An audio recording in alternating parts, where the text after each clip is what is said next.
So today, I'd like to show this great early Vic-20 board that I received from David Ziegler. He sent me a couple boards to take a look at. Actually, I have some interesting news on this one. You know, did an inspection of it, haven't really cleaned it up or anything like that. But immediately I was struck by something on the Vic. The Vic, I noticed one of the legs, actually pin 3087, had broken off at one point, and it was resoldered. Should have worked, but the leg was a tiny bit shorter, and one of these things with these Commodore early, single wipe sockets that are in here is they can really be problematic. I don't believe that Vic was actually making really good contact, either on that pin or on one of the other legs. So basically, what I did to this machine right off the bat is pretty much what I standard do. I take a quick visual look. I measure the voltage both at the cassette port and also at the user port, and then follow suit, measure voltages on some of the prominent chips. Everything looked like 4.9 something or 5, and it was really solid. These early two-prong Vic-20s are pretty foolproof. So they do get a little hot, so if you need an extra grill to cook a steak or some eggs or something, or breakfast, right here is a good is a good grill. And this one's the warming grill up here too. So only kidding, of course, but yeah, they do get really hot. So I did replace the leg on that. Basically just took somewhere around here is a chip that's missing a whole bunch of legs that has been donated to repair a lot of ICs. And so I did that and sprayed some nice deoxit on the Vic socket. Took out the 6502 and sprayed some deoxit on that. That snapped in really nice. And normally that's what I do. I go through, take all the socketed chips, put some deoxit on there, look at all the legs, make sure everything is seating correctly. Didn't even get that far. Oh, one of the things about these early Vic-20s that you really got to be careful about. Now this shield happens to be okay, because you can tell, it hasn't been bent or anything, but I've actually seen these where this corner is bent down, where it's been wrangled. And if you couple that with, there's some of these, the joystick port has exposed legs on the back. I don't know if you can see on that, but that right there, that's actually metal. So that's one of the issues, and it could short out your joystick port. So I haven't really put the harness on this yet or anything like that. Fuse is okay, and I also threw a bunch of deoxit on the on-off switch, and that's usually one of the first things I do. Then at that point I said, okay, let's see what we have, and lo and behold, that's what we have. So David, one of your Vic-20s is alive and well. Now, it may have other issues, and I'm going to pause the video a little bit and use Sven Peterson's test harness to test it here and, see what the condition is of the other ICs and if we have any other issues. But right now, that looks pretty darn good. Great video, too. I mean, the video on these two prongs is, in my opinion, it's actually superior to the one on the CRs, the later machines. The cost reduced. So, okay, so I will pause this now and go get the harness, and we'll continue in a sec. And it's only fitting that, these nice 3D printed cases were actually made by David Ziegler, and he was kind enough to send them to me. So it's only fitting that I'd be using this on his Vic-20. So that's the diac cartridge, and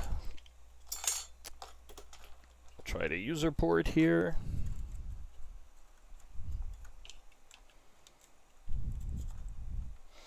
And one of the things I do like to do is use something to prop up the corner of the board because put less strain on the user port when the cartridge is installed. And the keyboard connector. Now, one of the difficult things about the Vic-20 diag is, unlike the C64 one, if it fails at some point, it will actually halt.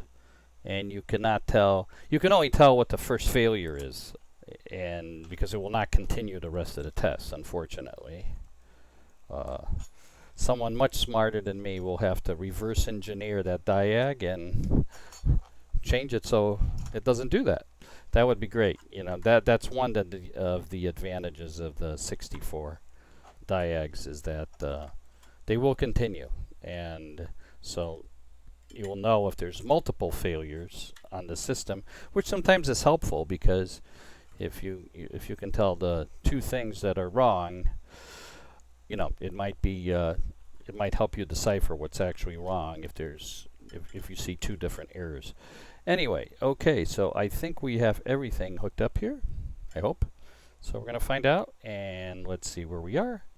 Should come up on the left, and okay. You can see it's off center. Let me, well, might as well let it run. Well, that's a really good sign right there. That's actually the PAL version of the diag. I had set the jumper for the PAL machine that I have, which is the Vic-20. That's a PAL Vic-20. So let's change that over and take the jumper out, and let's run it again. And this time it should be in NTSC mode. Okay, there we go. And let's see how she does.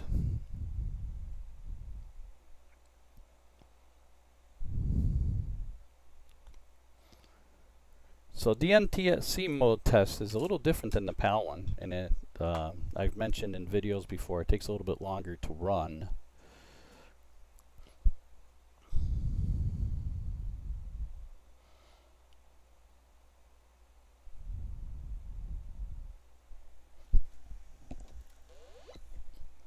I had the monitor off, David, but the sound looks like it does work.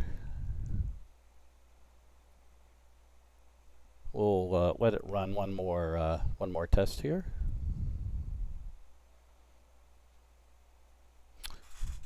And off it goes. This is great. Wow. Looks like you have a board here with a clean bill of health.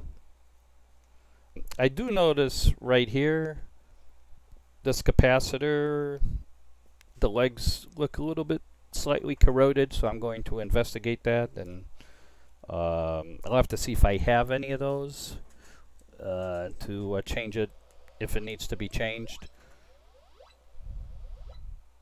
Yeah, audio sounds great. This is completely a working Vic, and now with its repaired leg.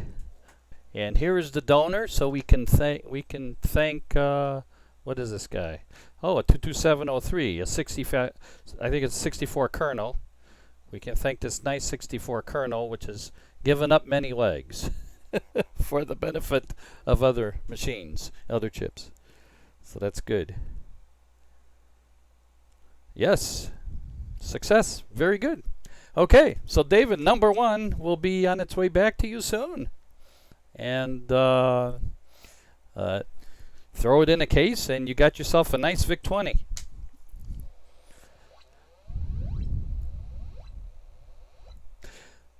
Oh, I was just reading something on Facebook, and someone that has just posted an image of his Vic-20, and the border looks very blue. Now, this is a typical Vic-20, which has that cyan border. Now, I happen to have one of these blue Vics, whatever they are, with very distinct blue border. So I think what I'll do is I'm going to go ahead and pull the 6560 out, and I'm going to retrieve the one that's in my Vic-20 right now, and put it in here without changing anything so you guys can see the difference between the blue border Vic and the cyan border Vic. It's actually kind of interesting. So I will pause that in a second and just swap out the Vics and be right back. So actually I was wrong. It's not the Vic-20. That has a 6561. That's PAL now. As I had mentioned before. I just had forgotten. I went to pull the chip, says, wait a minute, that's not NTSC. That's not going to work. But here is a CR machine that I just repaired a couple days ago. And so let me see if I can pull the blue Vic, as I call it, out of here. And that's the CR right there. And let me see if I can put this a little bit more on camera so you guys can see. It's on the edge here. I need some better cameras here. That's the next investment. Okay, so yes, here she is. Take this baby out. It's actually quite tight in there, so make sure I don't break any legs on this guy. In fact, I think I will take the heatsink off and use the nice Jonard chip puller. By the way, if anyone knows of a version of this chip puller for smaller ICs, the smaller width ICs, that would be great. Also, let's make sure we do this right. Okay, so there is the blue Vic is out. I'll just put it right over here. And hard to tell here with the writing, but because of the heatsink gunk. But it's actually 0381 is the date on this IC. So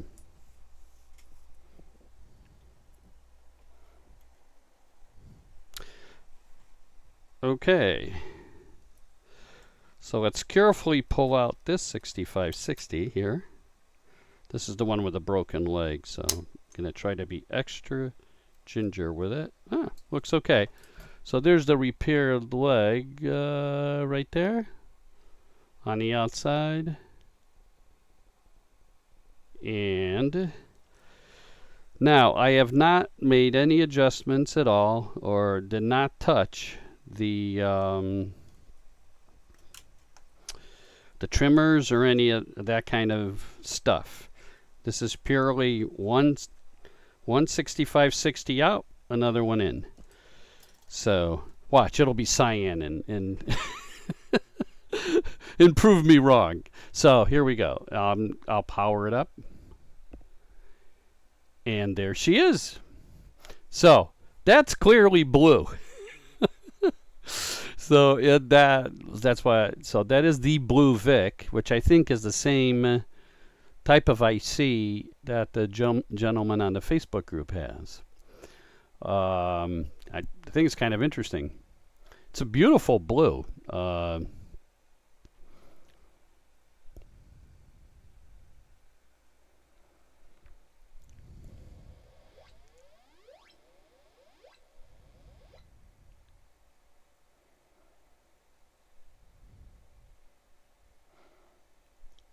And it stays blue throughout.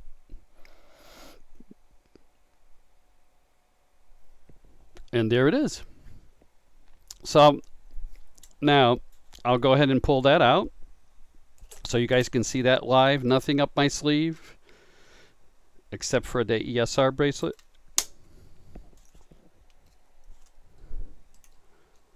And the 6560 goes back in.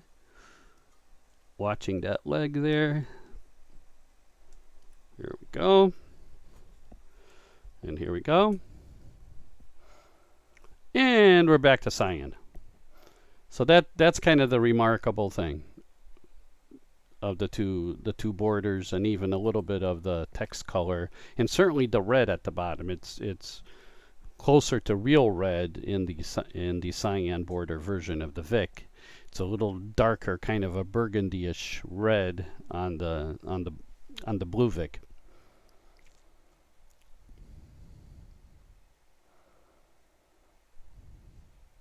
So you can see some lines there from my camera and stuff on the display, but otherwise the display is pretty good. It actually looks pretty clean. Okay, so I will just do some more cleaning up and stuff, and take a look at a couple of the caps and measure the ESR, and then this one will be back off to you, David. So thanks for sending it, and we'll go on to number 2. This one was an easy one. I mean, no bad ICs. It's amazing, fantastic. 40-year-old machines, and they still work. It's amazing. Very good. Hope you enjoyed this video, and check out the next one. Let's hope I get lucky again.